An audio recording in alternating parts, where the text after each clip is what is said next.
Hello everyone, আর একটি নতুন ভিডিওতে তোমাদের সবাইকে জানাই সুস্বাগতম। তো আমি রেডি হয়ে আসতে গেছিলাম বাণিজ্য মেলাতে, তো আর মেলাতে ঘুরতেছে আর ভিডিও শট নিতে পারছি না, তো তোমরা সাথেও শেয়ার করা হয়েছে না। তারপর আয়া পড়ছি আমি কাকুর বাড়িতে, কাকু ফোন করতেছে যে দেরি হয়ে গেছে তাড়াতাড়ি আইতাম, এর লেগে আর বাড়িতে যাওয়া হয়েছে না, ডাইরেক্ট কাকুর বাড়িতে আয় পড়ছি। তো আজকে দেওয়ারের বার্থডে, সব প্রিপারেশন হয়ে গেছে গা, ওখানে শুধু কেক কাটিং হইব, আর তোমরা ভিডিওটা দেখতে থাকো। হ্যাপি বার্থডে কও, happy birthday to you, happy birthday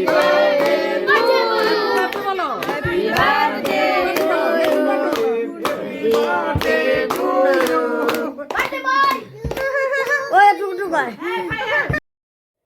cake cutting হয়ে গেছে, তোমরা সবাই দেখছো। তো হ্যাপি বার্থডে পূর্ণদীপ, ভালো থাকো, সুস্থ থাকো, জীবন অনেক বড় হও, মা বাবার নাম উজ্জ্বল করো, এতটুকুই কমু। আর বেশি বড় করছি না ভিডিওটা, এতটুকু অব্দি। তো ভিডিওটা কেমন লাগছে তোমরা সবাই একটু কমেন্ট করে জানাই, যদি এতটুকু অব্দি ভিডিওটা দেখতে থাকো। তো টাটা।